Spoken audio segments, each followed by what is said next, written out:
আমি এখন দাঁড়িয়ে আছি পূর্ব বর্ধমান জেলা ডাইহাট পৌরসভার সঞ্জীবনী নার্সিংহোমের সামনে। এটি বিগত কয়েক বছর আগে উদ্বোধন হয়েছিল ঘটা করে।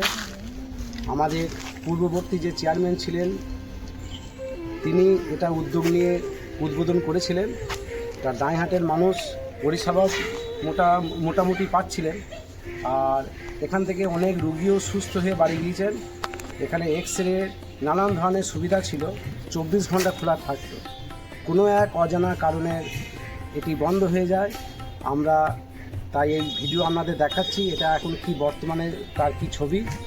তা আমরা আমাদের যে নবনির্বাচিত বিধায়ক আছেন কৃষ্ণ ঘোষ মহাশয়, ওনার কাছে আবেদন রাখছি আমি ডাইহাটের সমস্ত জনগণের হয়ে, যে উনি যেন এইটা উদ্যোগ নেন, এইটা আবার যেন পুনরায় চালু করা হয়, সেই আবেদন আমি ওনার কাছে রাখছি। এবার আপনাদের দেখাচ্ছি এই নার্সিংহোমের ভেতরকার যে ছবি। অবশ্য ভেতরে গেট বন্ধ আছে এখন, কাঁচের দরজা, তবুও আপনাদের দেখাচ্ছি কীভাবে পড়ে আছে দীর্ঘদিন ধরে। এটা এই দেখুন, গেটটা দেখুন ভেঙে পড়ে আছে। এই যে গেট আছে, গেট পুরো ভাঙা, এখানে অপরিষ্কার। এখানে এবং পৌরসভার গাড়ি বিভিন্ন সব ভাঙাচোরা হয়ে পড়ে আছে।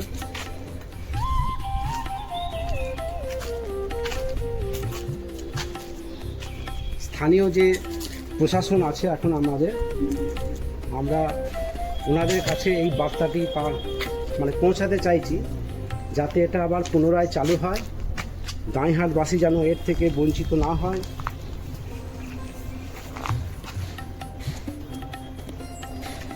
এই দেখুন, এই কাঁচের গেট একদম তালা দেওয়া আছে। ভেতরটা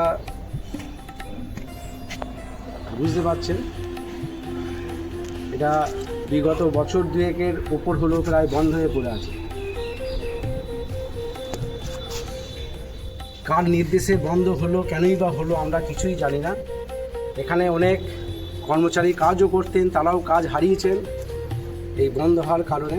আমরা চাইছি তাদেরকেও আবার যেন পুনরায় এই সংস্থায় ফিরিয়ে আনা হোক, আর আমরাও যেন একটু উপকার পাই। ডাইহাটের যারা জনগণ আছে তারা যেন এই উপকার থেকে যেন বঞ্চিত না হয়। আমি কৃষ্ণ ঘোষ মহাশয়ের কাছে বলবো যে আপনি একটু এই বিষয়টি একটু দেখবেন। তো আমি আর সমর আমরা দেখতে এলাম আমাদের এই মাল্টি স্পেশালিটি হাসপাতালটা কি জরাজীর্ণ দশায় আছে আমরা দেখতে পেলাম।